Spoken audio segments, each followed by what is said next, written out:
Je vais être témoin au milieu de ma génération, annoncer ta parole, éclairer le peuple qui te cherche, témoigner de ton amour à tout ce monde découragé, apporter ta guérison, Seigneur, tous les cœurs qui sont blessés, redire au monde que tu es bon, Seigneur. Bien-aimés dans le Seigneur, je vous salue au nom puissant de notre Seigneur Jésus-Christ. Alors, Dieu nous bénit, nous nous retrouvons encore, que son nom soit béni. Alors, c'est toujours un plaisir pour moi vraiment d'être avec vous pour vraiment un temps d'approfondissement. Nous avons déclaré que cette année va être vraiment une année de profondeur dans notre relation avec le Seigneur, dans notre relation avec la parole de Dieu. Alors, n'ayons pas peur vraiment de faire ce cheminement de profondeur. C'est très important de sortir du superficiel et de sortir surtout de la dépendance. Nous devons vraiment acquérir cette autonomie, c'est-à-dire entrer dans un cœur à cœur avec Dieu. Un cœur à cœur avec Dieu, où je suis bien affermé dans ma relation avec le Seigneur, et alors je peux être avec les autres, n'est-ce pas, dans une relation équilibrée, une relation de respect, en même temps aussi. Je n'ai pas peur. Je n'ai pas peur des autres parce que je suis bien dans ma peau. Les gens qui ont souvent peur sont des gens qui ne sont pas bien dans leur peau. Alors vraiment, je vous encourage à acquérir cette autonomie dans le Seigneur, vraiment à cause de la profondeur que vous développez dans votre relation avec lui. Alors vraiment, je remercie tous ceux et celles qui sont fidèles à Capsule 30 La Parole, tous ceux et celles qui se font missionnaires de Capsule 30 La Parole, que Dieu vous bénisse. Je remercie tous ceux et celles qui s'engagent à supporter Capsule 30 La Parole, que Dieu vous bénisse, mais aussi que le Seigneur bénisse aussi tous ceux qui aussi choisissent de prendre le cours avec nous pour évidemment approfondir davantage certains aspects. Bientôt le deuxième cours va être à votre portée, et comme je vous avais dit, nous allons sélectionner les personnes parce que on ne peut pas ouvrir ce cours à n'importe qui. Voilà. Donc c'est ça. On va sélectionner parce que ceux qui veulent suivre le cours doivent vraiment s'engager à grandir, à croître pour devenir à leur tour de maître. Alors voilà notre souci. Que Dieu vous bénisse. Aujourd'hui, je voulais vous parler donc de 4 sources de la souffrance que nous vivons. Vous savez, chers frères et sœurs, quand on vit des moments de souffrance, ça pose plusieurs problèmes, des problèmes à différents degrés, bien sûr. Le premier problème, c'est d'abord par rapport à nous-mêmes, voyez-vous, ça décourage, et ça nous met dans une position de doute, et même parfois, nous pouvons arriver à maudire le jour qui nous a vu naître. C'est ce qui est arrivé avec Job. Quand nous lisons le livre de Job, au chapitre 3, la parole de Dieu nous dit ceci. Après cela, Job ouvrit la bouche et maudit le jour de sa naissance. Il prit la parole et dit, « Périsse le jour où je suis né et la nuit qui dit un enfant mâle est conçu. » Donc, il maudit. Pourquoi? Il dit, « Car elle n'a pas fermé le sein qui m'est conçu, ni dérobé la souffrance donc à mes regards. » Donc, on voit cela. La parole de Dieu dit, « Pourquoi ne suis-je pas mort dans le ventre de ma mère? Pourquoi n'ai-je pas expiré au sortir de ses entrailles? Pourquoi ai-je trouvé des genoux pour me recevoir et des mamelles pour m'allaiter? Je serai couché maintenant et je serai tranquille. Je dormirai et je reposerai avec les rois et les grands de cette terre. Là ne s'agite plus les méchants. Là ne se reposent que ceux qui sont fatigués et sans force. » Donc, Job se souhaite la mort à cause de la souffrance. il se souhaite la mort. Il maudit le jour qu'il a vu naître. Il dit, pourquoi j'ai été conçu? Pourquoi il y a eu des jambes pour m'accueillir? Pourquoi il y a eu, n'est-ce pas, des mamelles pour m'allaiter? J'aurais bien voulu mourir et oublier ce monde de souffrance. Quand on n'a pas une bonne compréhension de la souffrance, on peut en arriver là, à maudire le jour, à oublier que la vie est belle. Et on va le voir d'ailleurs à la fin du livre de Job, on voit toute la bénédiction de Dieu sur Job et qui va changer tout son regard, et même sur son passé, sur ses réactions. Il va demander pardon, Seigneur, j'ai beaucoup parlé, mais en réalité, je ne te connaissais pas. Voyez-vous, chers frères et sœurs, donc c'est important de comprendre des choses sur la souffrance. Sur la souffrance aussi, voyez-vous, dans des cas par exemple de décès, l'apôtre Paul nous dit, je ne veux pas que vous demeuriez dans l'ignorance et que vous puissiez agir, pleurer comme des païens. Parfois dans la souffrance, on peut adopter les attitudes des païens.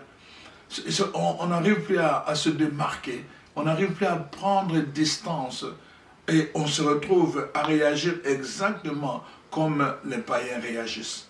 Voilà pourquoi c'est important que nous puissions réfléchir sur la souffrance et particulièrement sur les causes ou les sources de la souffrance. Le troisième élément, je pense, que nous pouvons regarder, c'est dans le psaume 42.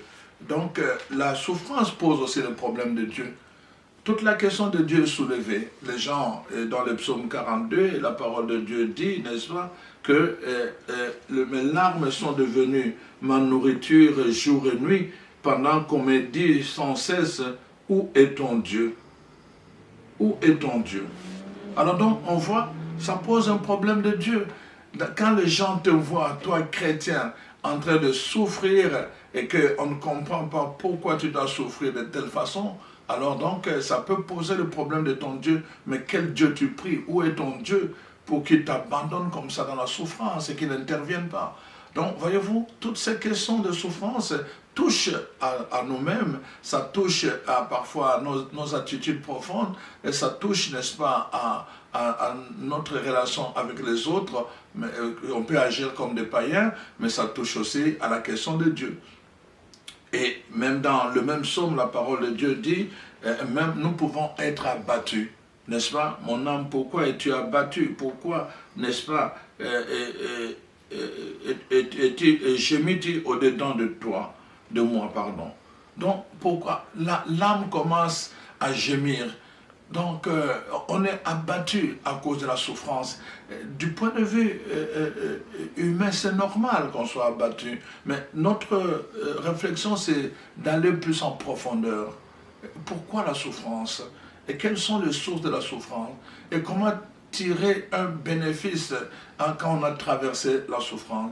Comment peut-elle être bénéfique et ne pas nous enfermer dans une attitude de tristesse? Voilà pourquoi je dis que je proposais donc de méditer avec vous la question de la souffrance parce que personne n'est épargné par cette réalité. La souffrance vient en nous à travers plusieurs façons. La maladie, le décès d'un être cher, n'est-ce pas, la perte d'un emploi, le divorce, n'est-ce pas, ou encore des situations d'échec, des incompréhensions, le regard des autres, le mépris et toutes choses qui peut entraîner la souffrance, autant physique, morale que spirituelle. Alors c'est important que nous puissions considérer cela. Je vous propose 4 sources de la souffrance. Donc, la première source que je propose, ce sont les attaques de Satan, c'est-à-dire que la souffrance qui vient comme une attaque de l'ennemi. La deuxième, ça va être, n'est-ce pas, nos propres péchés. La troisième source, ça va être l'ignorance.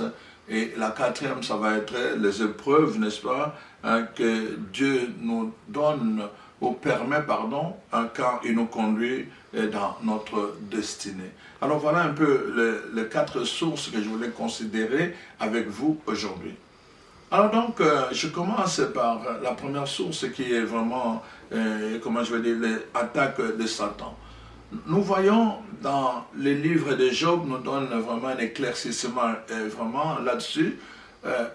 on nous dit comment Job vivait. Quand vous lisez le premier chapitre de Job, premier verset jusqu'au 6e, on nous dit comment Job vivait. C'était un homme vraiment pieux. Et chaque fois que ses enfants avaient commis des péchés, il se pressait à se lever tôt le matin pour aller offrir des sacrifices pour leur purification. On voit vraiment que c'est quelqu'un qui craignait Dieu. Il craignait Dieu. Et là, il faut que j'ajoute une chose. Le fait que nous marchons dans la foi ne nous épargne pas de la souffrance. Au contraire, ça peut même nous attirer la souffrance. Parce que l'ennemi va nous cibler, l'ennemi va nous persécuter, l'ennemi va nous harceler. Donc, on va être harcelé par l'ennemi. Donc, le fait d'être croyant ne nous épargne pas de la souffrance. Alors donc, voilà, je voulais donc regarder avec vous cela. Job, on nous dit dès le départ, c'était un homme qui craignait Dieu, qui était pieux, il mettait en pratique sa foi, et donc dans la mesure du possible. Et Satan avait remarqué cela. Satan a remarqué cela. Et la parole de Dieu nous dit, il est allé au milieu des anges, et il a parlé à Dieu, et il dit, vous voyez, Dieu lui demande, mais d'où viens-tu? Il dit, oh, je circulais sur la terre. Et Dieu attire son attention en disant, as-tu vu mon serviteur Job? Il dit, oui, je l'ai vu, mais il te sert parce que tu l'as béni. Si tu lui retires tout cela, tu vas voir qu'il n'aura aucune relation avec toi. Nous savons en fait, Satan sait que, voyez-vous, la révélation dans tout cela, c'est que Satan sait qu'il y a des gens qui sont attachés à Dieu simplement parce qu'ils ont des choses, parce qu'ils reçoivent de Dieu des choses matérielles, ou parce qu'ils ont la santé, ils ont ceci, ils s'attachent à Dieu. Mais parfois, ils ne louent pas Dieu pour lui-même. Et ce qui fait que, quand par exemple, ils sont dans la souffrance et qu'ils sont privés de ces choses-là, leur première attitude, n'est-ce pas, c'est de se tourner contre Dieu, d'abandonner Dieu. Ils ne veulent plus rien savoir de Dieu. Voyez-vous pourquoi c'est très important. Vous devez savoir que Satan sait cela. Et c'est pour cela que dans sa façon de nous mettre en épreuve, il va faire en sorte de nous troubler, de sorte que nous puissions douter de Dieu. Et c'est ça qu'il va faire avec Job. Il va le cribler de difficultés, de souffrances, des attaques de toutes sortes. Il va toucher, n'est-ce pas, à sa maison, il va toucher à son bétail, il va toucher à ses enfants, il va toucher à sa famille, il va toucher à tout. Juste pour l'amener, n'est-ce pas, à douter de Dieu et à blasphémer. Voilà comment la souffrance de Job s'explique. Ce n'est pas la volonté de Dieu, mais c'est vraiment simplement, n'est-ce pas, une attaque de Satan qui met, bien sûr, comme on dit, parce que Job était un croyant, Dieu permet en disant, ne touche pas à sa vie. Tu peux le prouver, mais ne touche pas à sa vie. Alors donc, on voit cela. La première souffrance vient de Satan. Mon frère, ma soeur, il faut que tu le saches. Quand tu pries Dieu, quand tu sers Dieu, quand tu marches dans la sainteté, Satan va te reconnaître. Et il va chercher, n'est-ce pas, à te prouver directement ou indirectement. On voit, il touche, n'est-ce pas, Job lui-même par l'ulcère, cette maladie de plaie de peau. Il va attaquer ses enfants, il va attaquer son bétail, il va attaquer toutes les sources de revenus pour s'aimer le doute dans son cœur. Et il va utiliser même son entourage, ses amis, sa femme, pour continuer, n'est-ce pas, à lui inculquer l'idée que Dieu l'a puni, afin qu'il puisse maudire Dieu. Voyez-vous, chers frères et sœurs, comment Satan peut être à la base de notre souffrance. Mais si nous gérons bien cette souffrance, si nous revenons à Dieu en lui disant, Seigneur, je ne comprends pas pourquoi cela, mais tu restes mon refuge. Je me mets sous ton abri, Seigneur. Je me mets sous ton abri, Seigneur. Ta parole déclare que tu exerces mes mains au combat. Alors je m'abandonne à toi pour que toi seul puisses m'exercer au combat, que j'ai la bonne attitude face à cette souffrance. Nous devons prier Dieu dans de telles circonstances pour que nous ne puissions pas tomber dans le doute. Pour que nous ne puissions pas tomber dans le doute. Et c'est ça qui est intéressant de voir. Satan connaît nos problèmes. Il connaît l'être humain depuis longtemps, depuis le commencement. Il sait que l'homme est capable de résister le premier jour, le deuxième jour, le troisième jour, la première semaine, il peut résister. Mais quand la souffrance commence à entamer la deuxième semaine, la troisième semaine, il abandonne. Il abandonne. Et c'est là que, naturellement, d'autres personnes vont venir s'interposer pour nous proposer des choses. Ah, tu sais, ah, si je t'amène chez quelqu'un, il va te donner la solution. Ah, tu sais, chez nous, ah, si tu viens chez nous, on va te faire ceci et ton problème sera réglé. Et alors, parfois, on peut laisser Dieu pour aller se confier à des esprits, à des entités, parfois même démoniaques, parce que Satan va les utiliser pour venir justement vers nous, en ce moment-là qu'il sait que nous sommes affaiblis, pour nous proposer des solutions de lumière, mais qui n'en sont pas des solutions de lumière. Voyez-vous, chers frères et sœurs, nous devons comprendre ces choses-là, sinon nous allons souffrir dans notre vie. Alors donc ça c'est une des choses que nous avons à comprendre. Deuxièmement, la parole de Dieu donc, nous montre justement qu'il y a aussi par exemple le cas de Saül. Là, nous voyons dans le premier livre de Rois, n'est-ce pas, comment les choses se passent. Saül, nous le savons dans les livres de Samuel aussi, donc nous voyons comment Saül a été, n'est-ce pas, le roi que le peuple avait choisi. Et puis finalement, à un moment donné, Saül allait consulter les esprits de mort. Dieu l'avait abandonné à lui-même. Dieu l'avait abandonné à lui-même. Et à partir de ce moment-là que l'esprit de Dieu n'était plus sur lui, alors on nous dit l'esprit de Satan, n'est-ce pas, s'est emparé de lui. Et alors, il a commencé à souffrir. Donc, il commençait à souffrir terriblement. Il fallait qu'on vienne jouer la musique pour le calmer un peu. Donc, mais l'esprit s'était emparé de lui et c'était la souffrance. Et cet homme souffrait. Voyez-vous, on voit vraiment la souffrance de Satan peut aller dans des situations où des corps, n'est-ce pas, des gens sont enchaînés. Rappelez-vous, n'est-ce pas, cet homme dans l'évangile de Marc, le chapitre 5, cet homme, n'est-ce pas, qui vivait dans les cimetières. On nous dit comment il s'est torturé. Parce que la puissance du mal l'avait envahi. Quand le puissant du mal t'attaque, tu peux perdre le nord. C'est-à-dire que tu ne vis plus ta vie humaine. Il était devenu un sauvage. Il devait porter des chaînes. Et malgré cela, il devait se faire des incisions avec des pierres taillées. Ça, c'est quand l'ennemi, Satan, vient nous attaquer, il y a une telle souffrance qui a envahi notre vie. Voyez-vous, chers frères et sœurs, il y a une telle souffrance qui a envahi notre vie. Ça, c'est la première forme de souffrance, l'ennemi qui nous l'inflige pour nous faire douter de Dieu. Nous faire douter de Dieu. Voyez-vous, on va même, notre Seigneur Jésus-Christ va nous dire, n'est-ce pas, si on a traité ainsi le bois vert, quand sera-t-il du bois sec? On voit comment Satan, n'est-ce pas, est derrière l'œuvre de la croix. D'abord, dès le commencement, il conduit Jésus, quand Jésus est dans le désert, Satan vient vers lui. Il va le soumettre à des tentations, n'est-ce pas, pour prendre domination sur lui, autorité sur lui. Et il ne va pas réussir. Alors ce n'était que partie remise. Alors donc toute l'œuvre de la croix va être orchestrée par des agents de Satan pour faire souffrir Jésus. Alors si le maître a souffert de cette façon, voyez-vous, quand sera-t-il des disciples que nous sommes? Donc nous comprenons ce sens de souffrance.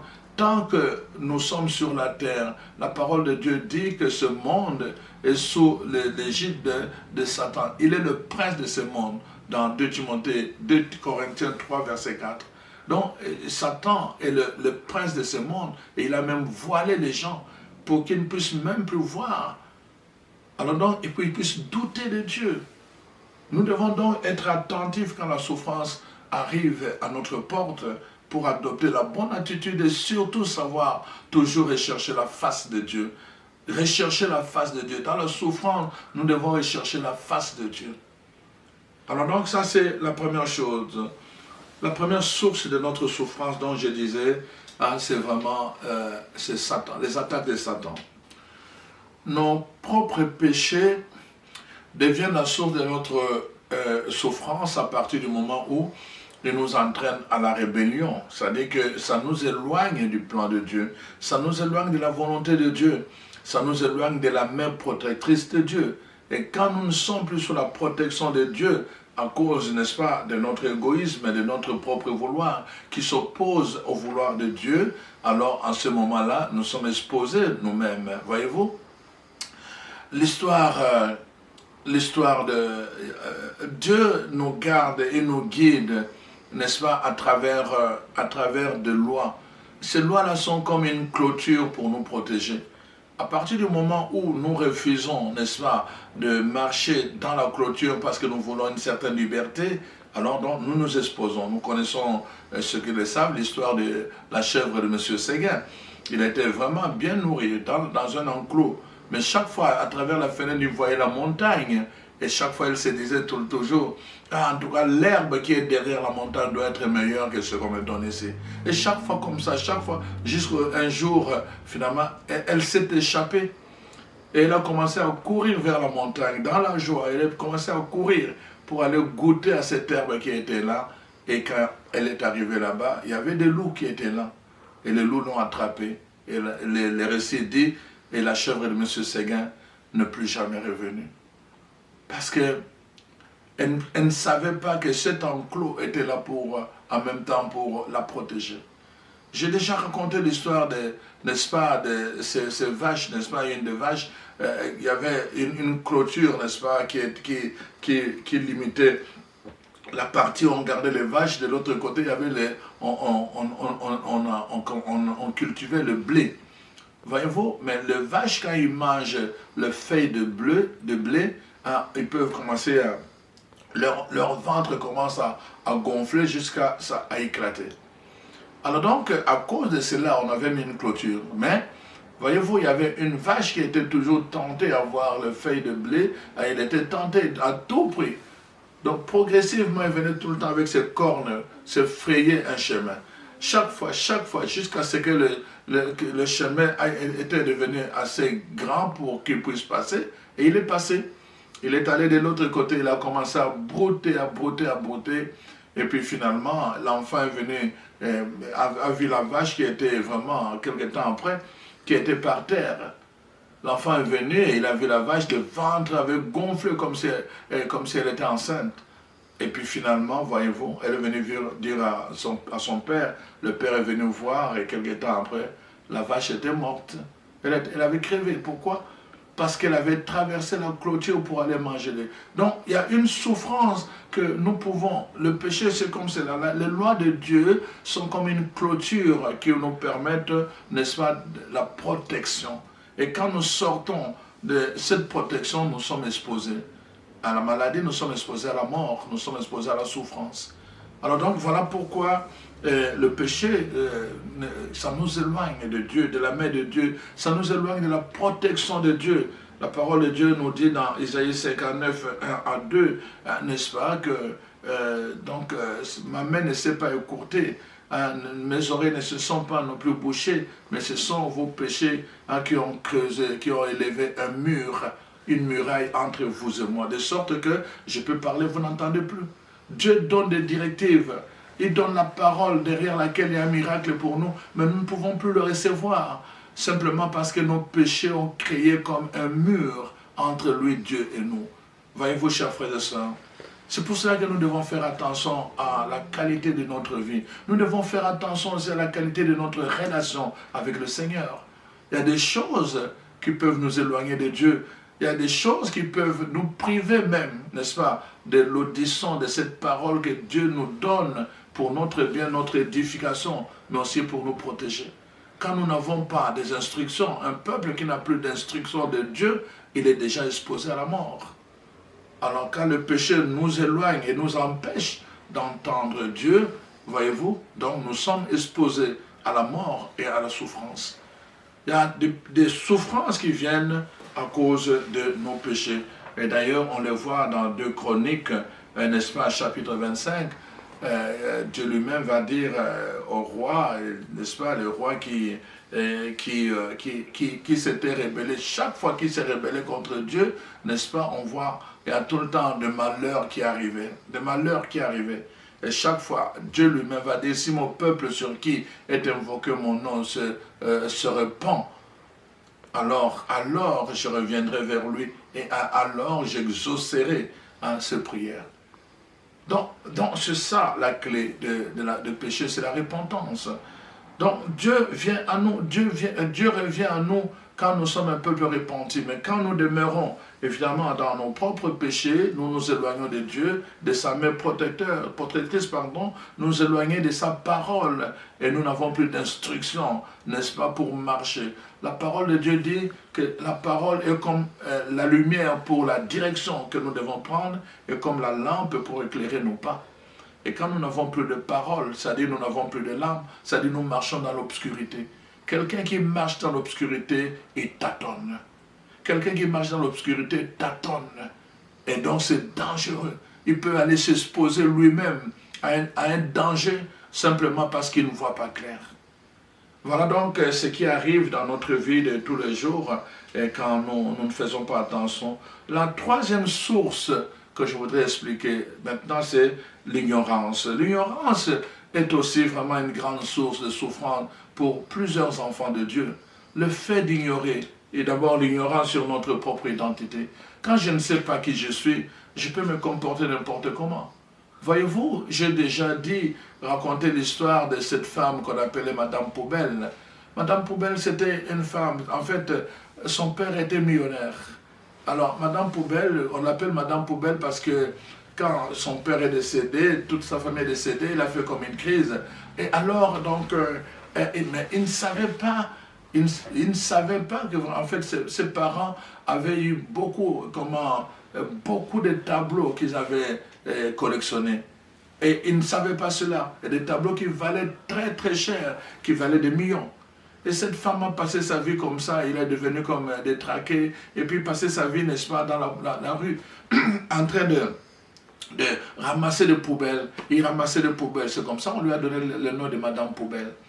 Et donc, à un moment donné, finalement, à sa mort, les gens sont venus en cravate et tout, et puis on demandait, mais d'où viennent ces gens? Il dit, oh non, ce sont ses cousins qui habitent par-ci, par-là. Mais comment se fait-il que quand il était dans la rue, personne ne s'intéressait à lui?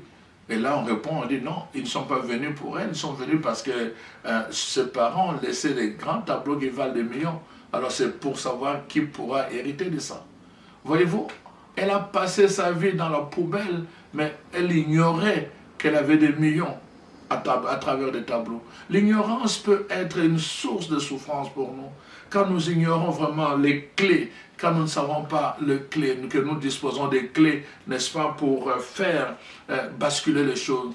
Quand nous ignorons notre propre identité, quand nous ignorons, n'est-ce pas, l'amour que Dieu a pour nous, quand nous ignorons les principes de la miséricorde de Dieu et que nous marchons tout le temps comme des condamnés dans la culpabilité, alors cette ignorance peut être source de souffrance pour nous-mêmes, simplement parce que nous ignorons ce que Jésus a accompli pour nous sur la croix. Et à cause de cela, évidemment, nous pouvons vivre malheureux. Quand nous ignorons, le problème c'est quoi? C'est que nous prenons de mauvaises décisions. Chaque fois. À cause de l'ignorance, nous pouvons prendre de mauvaises décisions. Au lieu de faire ceci, nous pouvons aller signer même un document parce que sans savoir les conséquences et parce que nous n'avons pas l'information et nous allons signer ou encore nous pouvons manquer un endroit, quelque chose qui nous est destiné, mais nous n'avons pas d'information. L'ignorance peut être source, n'est-ce pas, source de souffrance. Donc voilà pourquoi je voulais vous parler de ces choses-là, que nous devons faire attention. Mon peuple meurt, mon peuple périt par manque de connaissance. L'ignorance peut faire périr quelqu'un, non pas parce que Dieu le veut, mais simplement parce que la personne n'est pas alignée à ce que Dieu a disposé pour lui.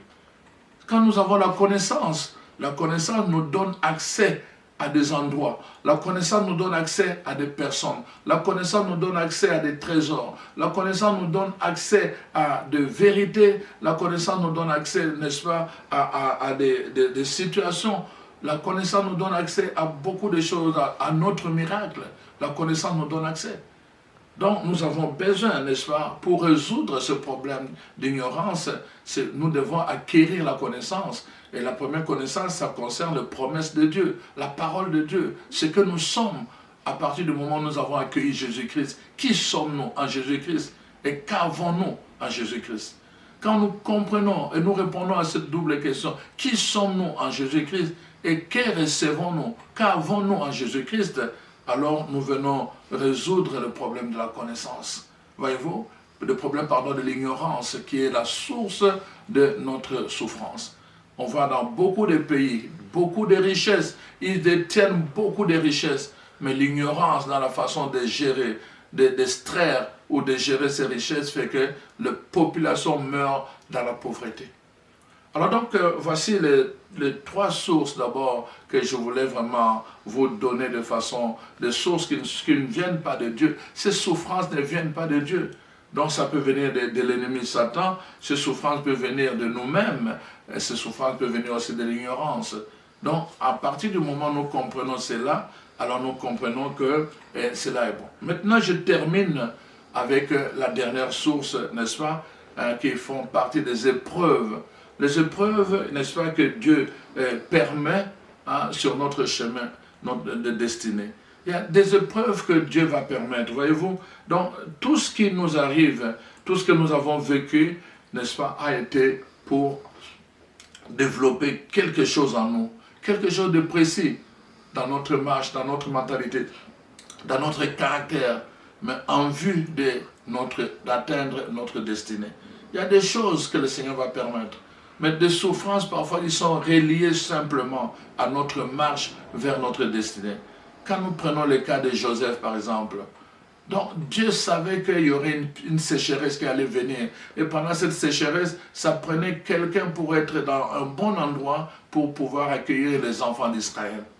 Et Joseph devait aller à cet endroit-là. Mais pour arriver à cet endroit-là, il est passé par des chemins de souffrance. Ces souffrances-là, ce n'était pas pour l'écraser. Ces souffrances-là étaient un tremplin pour l'élever, pour le placer à un endroit stratégique que Dieu voulait. Mais il fallait qu'il passe par ces souffrances-là. On voit l'histoire de David, c'est la même chose. David, Dieu l'a oint pour devenir roi, mais il n'est pas devenu roi tout de suite là.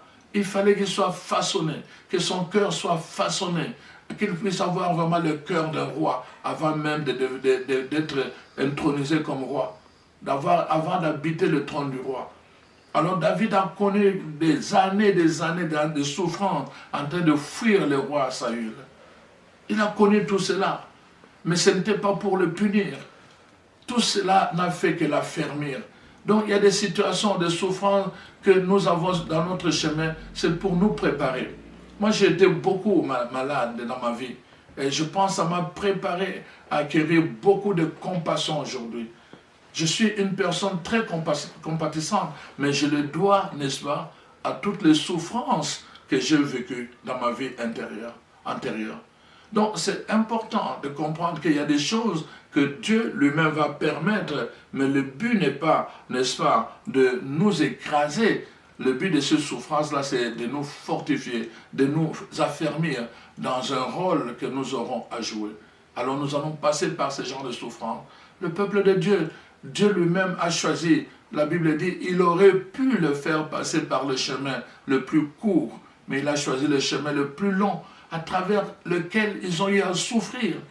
Problème d'eau, de nourriture, problème de ceci, problème de serpents, de morsure de serpents, beaucoup de souffrance, de fatigue. Mais Dieu a choisi ce chemin-là pour que ce peuple apprenne à ne compter sur lui seul. Pour ce plus grand bien, Dieu a permis que son peuple connaisse le chemin de la souffrance. Il y a des souffrances dans ta vie, demande. C'est pour cela que mon frère, ma soeur, je te prie, vérifie toujours, discerne avec l'aide du Saint-Esprit. Quelle est l'origine de ta souffrance? Quelle est l'origine de ta souffrance? Ne va pas pleurer devant Dieu. Ah, pourquoi je souffre? Pourquoi? Peut-être cette souffrance vient de toi-même. Ne va pas pleurer devant Dieu. Pourquoi je souffre? Peut-être que cette souffrance vient de ton ignorance. Ne va pas pleurer devant Dieu, mais peut-être que ça vient de l'attaque de l'ennemi. À partir du moment où tu discernes la source de ta souffrance, tu vas adopter la bonne attitude pour donner une bonne réponse. Voyez-vous? Alors donc, si ça vient de Dieu, tu t'abandonnes simplement à Dieu en lui disant, je ne comprends pas pourquoi cela m'arrive, mais je sais, Seigneur, que tu es le maître des temps et des circonstances et que tu fais concourir toutes choses au bien de tes enfants.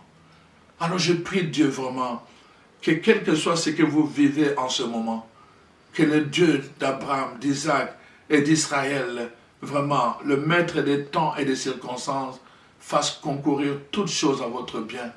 Et que vraiment, au bout du compte, que son nom soit glorifié, que les gens qui se sont dit, où est-il son Dieu, puissent être le même qui reviennent pour dire, ah, son Dieu est vivant. Et qu'il en soit ainsi dans votre vie, au nom de Jésus. Amen.